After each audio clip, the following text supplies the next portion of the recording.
Selamat pagi dan salam sejahtera untuk kita semua. Yang terhormat Ibu Vika Oktaviani Sidoro dan teman-teman sekalian yang menonton video ini. Kami dari kelompok 15 akan mempresentasikan materi kami yang berjudul Strategi Pemasaran dan Promosi Produk Makanan Ringan. Sebelum ke penjelasannya, saya akan memperkenalkan nama anggota kelompok. Yang pertama ada Monica Erin sebagai pemateri pertama, dan saya sendiri Endrika Sonia Stewati sebagai pemateri kedua, dan Evi Vanyuweni sebagai pemateri yang ketiga. Sekian perkenalan dari kelompok kami. Baik, kami akan memulai menyajikan pemateri kami. Dimulai dari penyaji materi yang pertama.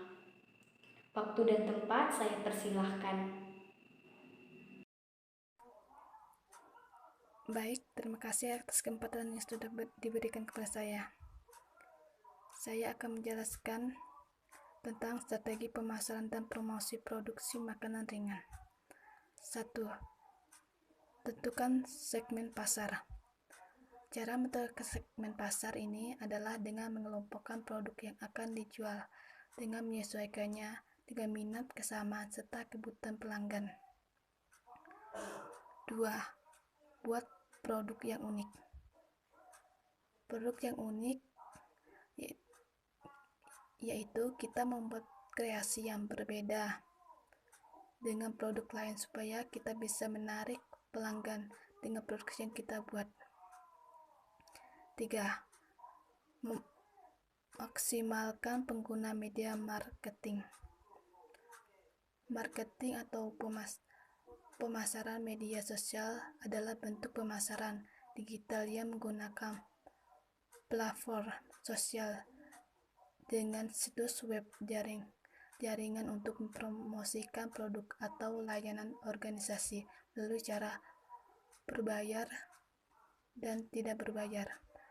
Tujuan digital marketing adalah untuk menarik konsumen dengan cara konsumen secara cepat. Contoh teknis pemasaran digital marketing seperti promosi media cetak, iklan televisi dan radio, pernikahan online, dan masih banyak lainnya. Judul promosi di aplikasi Map. Kita menjual produk kita melalui media sosial seperti itu WA, Facebook, IG, dan sebagainya. Menggunakan 5 menggunakan strategi bunting. Strategi promosi menarik yang sering dibuat dengan paket hemat. Strategi promosi ini akan mendorong pelanggan untuk membeli lebih banyak produk dengan merek yang sama. Tentu hal ini meningkat penjual dari produk yang dipromosikan. 6. Kerjasama dengan partner yang tepat. Yang dimaksud dengan kerjasama dengan partner tepat, memiliki tujuan sama untuk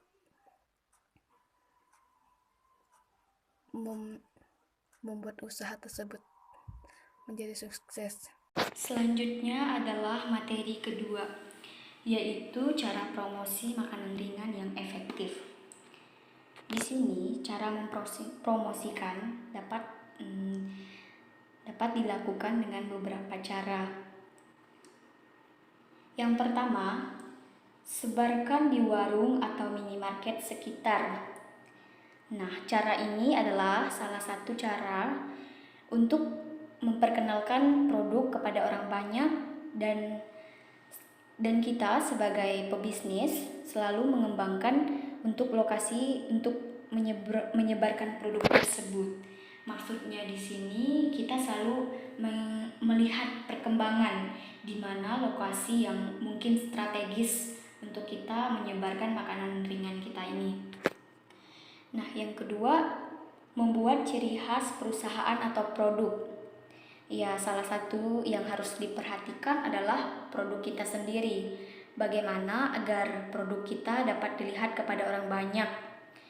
Maka dari itu perlu sesuatu yang ciri khas tersendiri dari produk kita ini untuk menawarkan atau dalam penyajiannya, supaya orang-orang dengan mudah mengingat dan menemukan produk kita.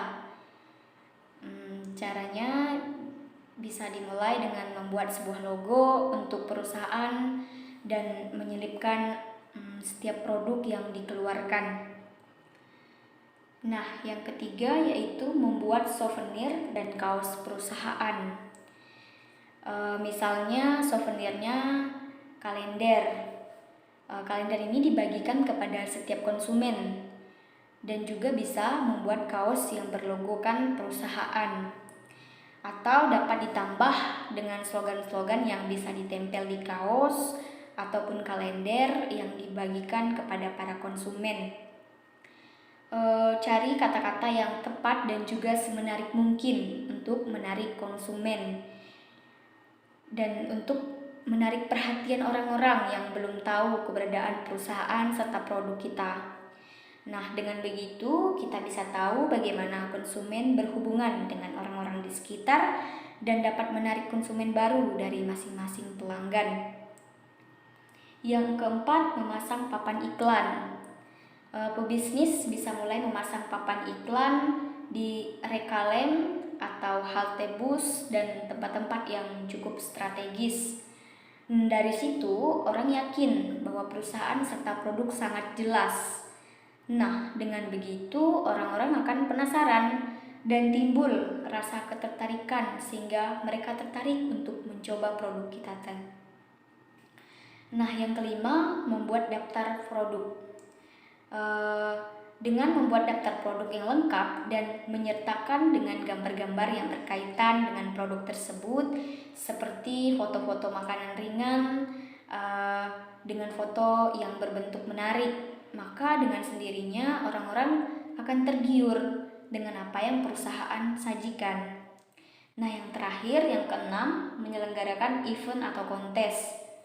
Sangat menarik jika pebisnis bisa mengadakan acara atau semacam sayembara yang berlabelkan perusahaan. Buatlah sayembara atau event tersebut yang berkaitan dengan produk perusahaan sehingga orang-orang melihat kegunaan serta keuntungannya. Ketika event atau sayembara ini berhasil dilakukan, mungkin akan lebih banyak sekali orang-orang yang melirik perusahaan ataupun produknya. Dan sangat mungkin beberapa waktu setelah itu akan mendapatkan sebuah pesan atau surat pengajuan kerjasama ataupun semacamnya. Sekian materi dari saya. Baik, kesimpulan dari materi yang telah disampaikan adalah kesimpulan bahwa agar produk yang kita pasarkan dapat diterima oleh semua kalangan, oleh karena itu, pebisnis harus yang pertama membuat produk yang bermanfaat, berkualitas, dan laku dijual dengan harga terjangkau. Yang kedua, membuat produk lebih cepat dan lebih murah. Yang ketiga, memilih dan menentukan wilayah pemasaran yang menguntungkan. Sekian dan terima kasih. Sekian materi dari kami. Jika ada kata yang salah, kami mohon maaf. Semoga teman-teman semua paham dengan apa yang kami jelaskan, dan terima kasih juga atas perhatian teman-teman dan juga ibu yang telah menonton video ini. Selamat pagi dan salam sejahtera.